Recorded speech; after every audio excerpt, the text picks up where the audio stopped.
Welcome back to the channel, everybody. I'm Lady Nyca, and with last night's episode of Queen Sugar. This was season 3, episode 8.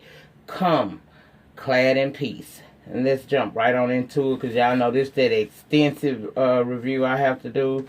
This is one of my favorite shows, but this is one of my favorite scripted shows, but child, I have to be paying attention because every detail counts to a T. If you leave out any little thing, it throws you off. So I have to watch this show twice. And I told y'all last night I was full of that, I was full of that Amsterdam, honey. So I wasn't able to. I watched it twice, but girl, I don't remember. I had to go back and watch it on the app again today to be able to do this. So that's why I'm a little bit late bringing it in. So I should do pretty well because I done watched this shit 3 times. Okay? So, let's start off with Child Prosper evicted from his home. He ain't packed up a thing. It's the day that he has to move. It's moving day. It's D-Day around there. And he acting like, it ain't no big deal. Child, he on his way to have brunch with Aunt Vi when Charley comes over and she amazed that nothing is packed up. And he playing it off like, oh, I'm going to pack it up later. But Mr. Prosper, today the day that you got to get up out of here. So she tell him, you know what, just go ahead on and go to your branch with me, Aunt Vi, and I'll pack up things around here for you.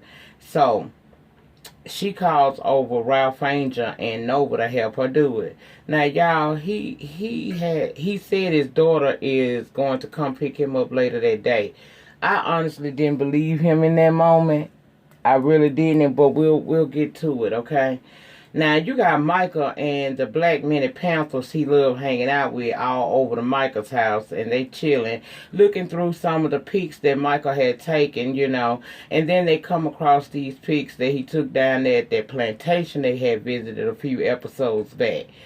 And they upset that the people captured were just acting like this was just merely a tourist attraction, not giving respect to what this land really means, disregarding the fact that the history of the place, you had folks taking wedding photos out there, you had folks doing selfies, yada, yada, yada. They felt these folks were not respecting their ancestors, so they decided maybe they need to eliminate the place they need to make their mark there since people visiting there want to be so disrespectful. And I'm like, well, what y'all gonna do at this point? Because I'm confused. What y'all plan on doing? I know we ain't talking about burning the building down. That's what I originally thought, but that wasn't what they was doing. They said they should go and paint blood, get some fake blood and paint it all over the land, the ground and everything, to symbolize the blood of their ancestors. How they shed it there and how they were treated basically like livestock there. Okay? I said, so we're not going to burn the building down, but we're going to deface the property. Both are crimes, though. Then they asked Michael if he was in, and you could see Michael was battling with himself. He was reminiscing on his arrest and what he went through down up and through that jail. But for some reason, he said, I'm in. And I was like, Lord. Now, let's go back over to Mr. Prosper's house, because Nova and Charley is reminiscing, about old friends, guys they like. And then Charley had said, what's up with this possible new boo, that I heard Aunt Vi kind of mentioning. And I said, oh, shit, here we go. She finna tell it. She finna tell her that her and Remy been making goo-goo eyes at one another. But now Nova said she ain't got no new boo. It's just her and her laptop. And I said, girl. Because next week we're going to see it move a little bit further. And I'm not going to be liking it at all. Anyway, Aunt Vi and Prosper me down at the High Yellow, and she was over there doing a mock presentation of how she gonna talk to Mr. James, the man that owned the convenience store, no, they grocery stores, that's working with her about her pies. And she has this offer she wants to pitch to him about possibly open up a Vi's Pie storefront. So when she made the presentation in front of her friends, Vi hit it. She had it all the way together, and everybody was saying, that it was well presented, and they liked it. And I was like, okay, Vi, you go. So her and Prosper then sit down to eat, and she mentions to Prosper that Charley told her that he has to move, and he hasn't really been doing no packing. He said he can handle his own affairs, and she said, I'm aware that you can, but let me ask you, if you couldn't handle it, would you tell me? And he ain't say nothing. Her thing is, Prosper, we family, and family help family. And he's still saying that he can handle his, but he good. I said, Mr. Prosper, that pride. Boy, I tell them old folks, that pride, I find myself having to fight that off because it's so deep in me too, you know. I can't stand to have to drop my pride and ask somebody to do anything for me. I promise y'all, I would sit in this house and not eat and be on this camera like everything is fine, for real. Because my pride just won't let me ask for help of any kind. It killed me the other day, to be honest with y'all, about, you know, me not working and things getting kind of tight for me right now because of the stroke and shit. That literally killed me. It sent me on a spiral, child. I started feeling all kinds of ways because the last thing I ever want is to come across as disabled and needy. And I felt like in this sense at first, that's how I was coming across. And, you know, I got better with it. I'm alright with it. I ain't snatched the video down, proving that I'm going to live with what I said, you know. Later on, months to come, I'm going to look back at that video and really be proud of myself for being honest about my situation. And, you know, just learning that you can't live in this world by yourself. You need somebody help. Even though you're people out there that'll be like, oh, y'all shouldn't be asking nobody for money. You shouldn't be needing this, that, and the other. But everybody needs help. And if you have a platform and you out here and you giving all that you now I ain't talking to the motherfuckers don't do nothing for nobody. I'm talking about people that they actually make the phone calls, send the prayers, send gifts, help you out when you need it. Those people are the people that you should look out for. Even if you can't send nothing, send your prayer, because I tell y'all all the time, prayer works more. To me, prayer is more powerful than any dollar you can ever send me. If you got a good, sincere, honest prayer, send that up for me. And that'll help a whole lot, because where one or two is gathered in his name, he's there. So if one or two of y'all praying for me, my situation got his attention. You know what I'm saying? But anyway, I jumped on off. I told y'all this puts me all up in my feelings. Anyway, when he come back from with Vi, everything packed up, you know, the big boss is going to have to go to storage. But she had him a little suitcase with clothes and whatnots, and she said she was going to sit with him until his daughter came. At that point, he realized he going to have to come clean, because Charley ain't finna go nowhere until that girl show up. So he confessed that he told his daughter not to come. And she like, Mr. Prosper, why would you do that? Prosper, you can't stay here. Why would you tell her that? And he looked at her and said, look here. She got a full life. She in the struggle trying to work. She got kids and all that, and there ain't finna be no burden to her. Again, that pride. I'm going to just give me a room. And Charley said, hell to the now. And I said it right with her, because, oh no, that ain't what you finna do, Mr. Prosper. Now, we respect you. We do. We respect you. We know you. You know what you're doing. You can handle yourself. But everybody needs a little help along the way. So she told him, what we finna do is I'm finna take you to my house. I got a spare room. You gonna live there with me and Micah, and we gonna be just fine. He told her, girl, you stubborn just like your damn daddy. And she said, mm-hmm. And she made it clear that me and her ain't going nowhere without him, so he might as well get his ass on up and let's go on and pop it on over to the car and take you on over to the chateau, because that's where y'all going. Mm-hmm. Now, Ralph Angel goes to see Darla. He went over there to see what she living like, since Blue gonna be over there. And child, Darla parents done helped her get a nice place. She showed Ralph Angel's Blue's room, and you can tell he was a bit envious, because this room is better looking to him than what he has provided for him over there at the farm. So he in his feels. He worried Blue might like it better here than when he's with him. And I'm thinking to myself, Ralph Angel, you just don't know. That boy loves you from the bottom of his head, from the top of his head to the bottom of his feet, and everything in between is you. You all he ever known. And that farmhouse means everything to him, because that's not only where he was with you at, that was where he was with Daddy Bordelon, his granddaddy Ed. So in the book of his mind, that farm will always be his home, no matter how pretty Darla decorate her house up and his room up. That's just gonna be his cute little getaway in time with mommy. But he gonna want to go back to that farmhouse, so fret not. Kids ain't as we materialistic as adults. Children, it don't take a lot to make them happy. Long as they feel secure and they feel love, they gonna be alright. Then they move on to discussing schedules and alternating field trips and things like that. Then he mentioned that she had a key.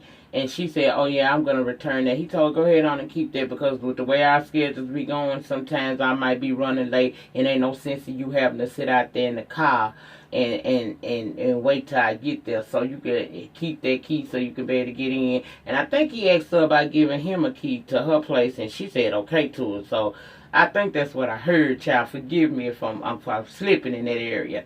Anyway, she suggested splitting time on a 50-50 basis to get him, to spend more time with him. Like she get him a week, then he get him a week, and he wasn't feeling that. He said right now you do weekends and that's how it should be. His thing is he done been reading. He done been down there to Miss Google, and he been reading some stuff about these types of situations. And he said the one thing he read is Blue right now needs stability. It's too soon. And she asked when will it be the right time. He said we're going to work into it gradually. She want to know an exact time. He kind of agree. I kind of agreed with him, because in true Darla always been absent for the most part in this boy's life. She's present now, but she's been absent. And they just told this boy that they not going to be together forever like they promised. And we saw how he took that. Don't start switching it up even more where he becomes confused, because he with daddy this week and next week he with mom. We gradually work into that. You can't hit him with all that, because if it's a lot for the adults to take, imagine how that child is receiving everything that's coming along with them. So I feel like he needs an adjustment time, and Ralph Angel was right for telling her what he told her. He said that he needs stability, and we don't know yet that you really are stable, Darla. And she said, Ralph Angel, I am stable. She said, but what about you? You have people coming in and out your house. And I said, there you go. And he did too. He said, you're bringing this up again. She's talking about the business situation. Talking about she feel like she need to approve everybody that's around Blue. Now, hold up, Darla, bitch. Hold up. Approve? That's a bit much for a chick with your past, ma. Now, I can't think, I don't think that he needs your approval. I feel like you saying all of this because you seen it with Trent. And the fact that you seen them together with Blue made you feel some kind of way. I ain't feeling that.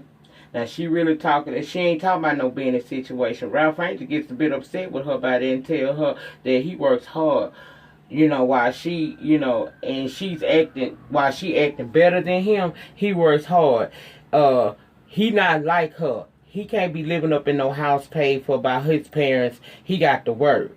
Driving that nice little car, he works and he has to pay for his transportation or his truck and whatnot. He got her together. Basically, your family is financing you. Meanwhile, I work 2 jobs, and for many years, I've been a single parent. She said, yes, my parents are helping me out, but let's not forget that the house you live in, did you pay for that, or did your daddy give it to you? And girl, I said, wait a minute, hold up, bitch. Hold up. See, Darla worded me wrong this week, y'all. First of all, Daddy Borderline willed him that house, meaning he died, ho. Your parents is wide awake, living and doing just fine, and they financing your drug addicted, slutty pussy ass, bitch. She pissed me off. Don't come for Ralph Angel, bitch. I try to ride with you, but that's where you cross the line at. Yeah, He in his feelings, and he should be in his feelings, because he trying to talk to you like you got sense and be respectful to you. But at the same time, you over here trying to be cute, honey, and you can't be cute because his daddy willed him the house. But how do you think that house is continuing to thrive? How do you think that land out that them 800 acres that's gonna all get harvested this season? How you think that happened? That came because that man working his ass off. Ain't nobody seen that he done got clean for a few minutes and bought him no nice house and bought him no nice car. You getting all of that because your parents got it like that. And they trying to help your dumb ass stay on the straight and narrow. He ain't had no choice but to get on the straight and narrow because you ran off from your responsibilities. Girl, let me leave that alone, because see, that little hoe that made me mad this season, y'all. I mean, this episode. I ain't lying. She made me mad. Oh, she gonna have the nerve to get in her feelings after he had read her for fifth, and she tried to read him back, talking about you can let yourself out. In other words, get out. And I don't blame him. I'll go. But see, don't go letting that hoe put you in your feelings, because when you went to pick up your check, Trent was able to pick up on that, and she asked you, was you okay? And all you could tell her was that you had a lot on your mind and a few things to sort out. So she realized the atmosphere was different, so she just said, okay. Don't treat Trent different because of this hoe. Trent is cool with me till she showed me she crazy, and she ain't did that yet, so we gonna get Trent a chance. Girl, she made me mad. Ooh, he made that Darla, baby. That Darla, I be trying to understand Darla. But Darla want a lot of privileges to have been a raggedy ass piece of parent that she has. Let's not forget season 1 when Hollywood say he went up in the crack house and got the damn child. Girl, Okay. Aunt Vi, she going to see Mr. James. She trying to pitch her idea for Vi's Pie's storefront. And she starts to get winded, and it's evident that she's having a lupus attack. She's in a lupus fall, which scares the shit out of you, which makes you begin to hyperventilate. And you do be dizzy. She explained she not feeling good and asked if they can reschedule for tomorrow. And he said, okay. He asked her, you going to be all right? You going to be able to make it home? She said, yes, went to stand up, and child was lightheaded as hell, had to sit back down. And at that moment, he realized, nah, she ain't well enough to get herself home. Can I just take you home? So she said okay to that, and he ends up taking her home. The next day, she and he meet again, and he's telling her at first that the investors are anxious to get the ball going working with her. And then she explained that about a year ago she had been diagnosed with lupus. And right now she's still in that stage where some days are better than others. And she wanted to go head on and do her presentation. Once she told him that, he kind of changed a little bit on her and was telling her she needed to rest up and focus on her health right then. She felt a ways because she feels now that she done revealed her lot in life, he acting like she can't be a hard worker and achieve. Now, grant you, he probably did not feel like that at all, but that's how it comes off when we open up ourselves about, having lupus. And if a motherfucker ain't asking you the stupid shit like, what is it? They asking you, they act like you disabled and you can't do it. And some people even treat you like it's contagious, girl. So I see why she felt the way she did. Many people see this illness as, oh, they can't do nothing else in life. That's not true. It's just that it's sort of like a Russian roulette game. One day with lupus, you could be just fine. You could be the best you can be. And then the next day, your ass drop. And you're not necessarily... It's not always that you just sick. It's just that it snatches your energy sometimes. Because so much is going on inside of you at all times. Whereas the normal body builds antibodies at a rate that's supposed to... We building these holes up so fast, and it's so many that it begins to attack its own self, meaning it starts attacking our bodies. The antibodies supposed to be built up to protect us against or to help us fight infections and things of that nature. But a person with lupus body builds them up at such an alarming rate, and so many of them, it begins to attack its own self, meaning the heart, the lungs, That's why a lot of us have a lot of inflammation sometimes, a lot of joint pain. It makes you, sometimes it zaps your energy. You can have the energy of 10 men in the morning, and by nighttime be damn near on your knees crawling to your bed.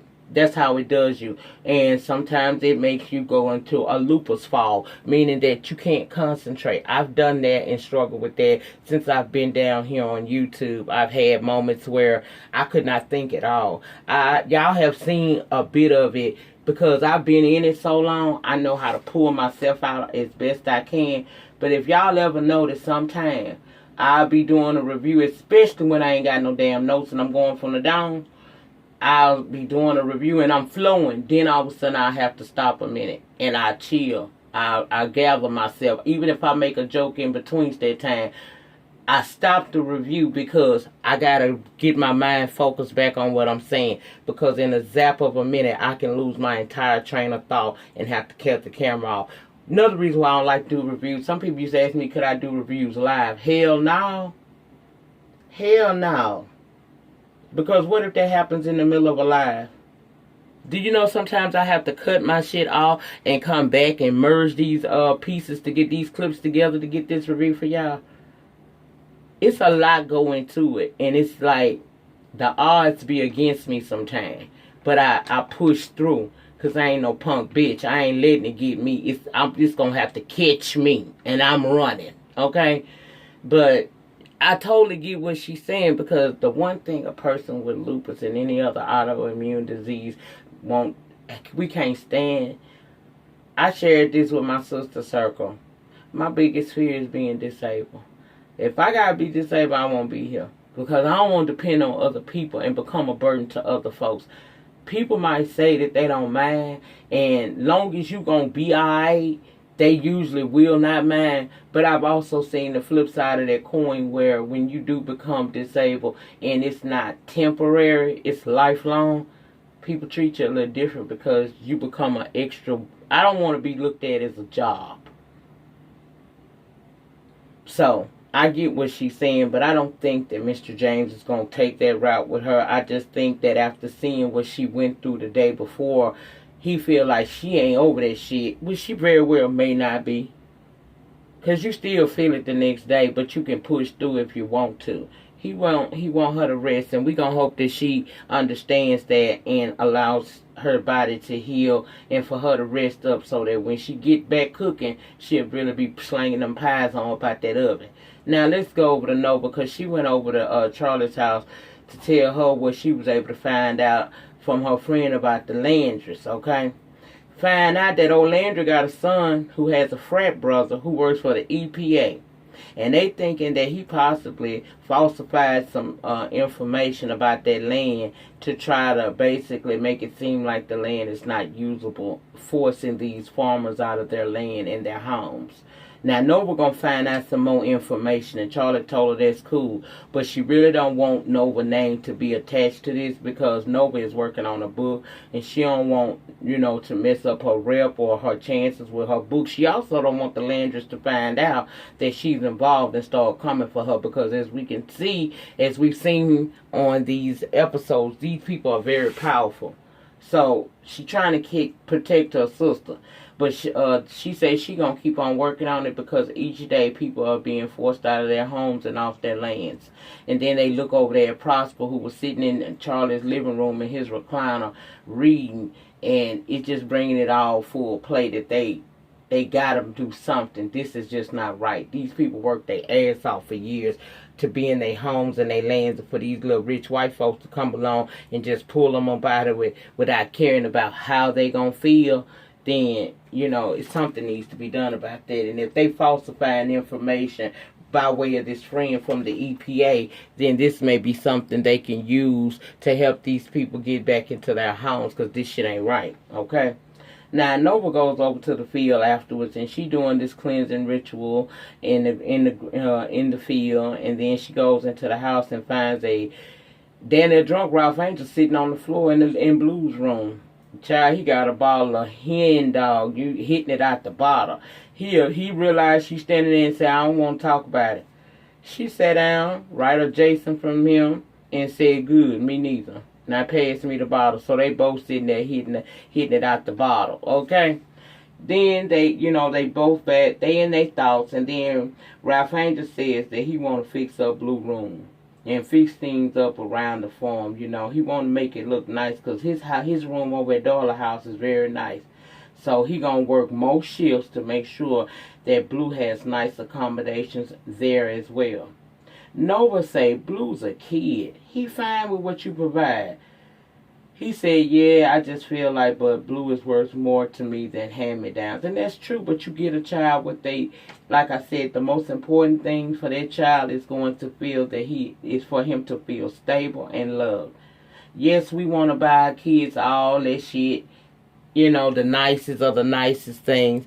And that is not what they need, because in years to come, Blue ain't going to remember how nice that damn room is that Darla got. But I promise you, he going to remember the time she wasn't there for him. Nova is telling him, let me tell you something. You ain't got to do all of that, Ralph Angel. You talking about picking up all these shifts, and you already worked this farm. You already worked that shift. You stay working. You gonna work yourself crazy. And he said, but Pop did it. She said, yeah, he did. But are you going to work yourself into an early grave like he did? And he asked what she meant by that, and she shared the story that Prosper had shared with her about how after Trudy died, raising them and working their farm and fighting to keep their land, one night, their dad almost went there with each other. Luckily, he had Prosper to come through and talk to him and get him out of that mind state. She told him about that night Daddy Bordelon was in that field with that gun contemplating was any of this even worth it. He was in a depressed state. And all of that was because he tried to do everything by himself. He never would ask for help or allow anybody to help him. Ralph Angel shocked because he always see his daddy to be this beacon of strength. But she explained that's how he made it seem for us. But he was actually at his weakest point and he was severely depressed. She said he carried it all alone. And that's why it got to him, just like it's going to get to you. And that's not necessary for you, Ralph Angel, because you have Unvi, you got Hollywood, you got Michael, you got Charley, and you got me. I said, that's some real talk. That's family. And that's what, let me tell y'all, that's the one thing that I want my family to understand. When the sun set on my time here on this earth, that's what I'm instilling in my children. I don't give a damn if you don't like certain things about family members. At the end of the day, they family members, and if they ain't killing no damn body, we gonna help them, okay? We can't rock with the murders, but we can rock with everything else, okay? God don't forgive murder, so how the hell, okay? He don't. If you kill yourself, suicide, that type of shit, I don't fool with that, okay? Anyway, let me get back to this review because I'm holding y'all too long. Charley wakes up and walks through the house like I do at nighttime, and she see Prosper and fell asleep in his little recliner with his book. She tells him to get up, let me take you to bed, and he let her do that, and she was glad. I think in that moment she just felt like, this man is elderly. He's stuck in his ways, but I must be working, doing the right thing because this stubborn man is willing to not only live with me, but let me help him. And that was a powerful moment because we all get there at some point in time. You don't have to be elderly to be rendered in a situation to where you have to let people come in and do what they do. I'm going through that right now. So this is the voice of reason. This is the voice of experience talking to you through the YouTube wires right now. Sometimes, no matter how independent and strong you is, God will humble your ass real quick because he will make you understand that we are put here to love and help one another. Okay? Now, Ralph Angel goes over there to see Tran at the park. Some shit like that. He telling her that I do want to go to that botanical garden she was talking about. And she was like, okay, cool. And he tell her, ain't I really like you? And she like that too. Now, he ain't got the words because we know he ain't no poet. when it comes to them words. He ain't articulate like that. So what he does to show that I like you too is he intertwines his arm within hers, and then he grabs her hand. And you can see that in that moment, he's showing her what his words can convey to her, is that I like you and I'm ready to try. And we saw her gently lay her head on his shoulder, and it was all good. I think I'm a light trend. She might be good for him. But once she seems to bring him to a calm place. And that's what he needs to do. She also seemed like she'll be a decent helpmeet to him. And that's what he needs too. I wanted that to be Darla, but sometimes you do so much in life, people just can't come back from it. They can forgive you and eventually learn to deal with you, but that spark, that y'all had just never will be again. And I think that's where we see that Ralph Angel and Darla has gotten. I hope she get her mind right, though, because, girl, this ain't gonna work. It look like she ain't, though. It look like she gonna come for him in the courts, and that's what she don't want to do. Because, girl, you horrible. You are awful individual if you do. But that's it. That's all, y'all. I think I gave you everything. If I left anything out, please drop it in the comment section, also known as the panty section, down below. Remember, the depth of your struggle will determine the height of your success. In the meantime, in between time, please remember, ratings get me recognized on the YouTube street. So please give me a thumbs up. Comment in the panty. Free to say whatever you want to say, honey. Just keep it respectful. If you haven't subscribed to the channel, I don't know what you're waiting on. You might as well. You've probably been here more than once. So go ahead on and hit the subscribe button. Become a love thing today for the free 99. And while you subscribe, and hit your notification bell that's sitting right there. And make sure that you see the little things that show you that you should see a message saying that you'll be notified every time my videos drop. So that way, when I do go live eventually, and when I come back down to the YouTube streets and I'm on camera, and when I'm on Spreaker, and when I'm on Bubble Screen, you'll be able to come down through and check out what it is that I done dropped and weigh in your thoughts and opinions on it. I don't know about Fuck Shit Friday. We gonna see. I'll surprise you. If it show up, it show up. If it don't, just know, charge it to my head and not my heart. Have a good remainder to your Thursday. And if I don't come back, have a wonderful weekend. Take care of each other and yourselves. Peace.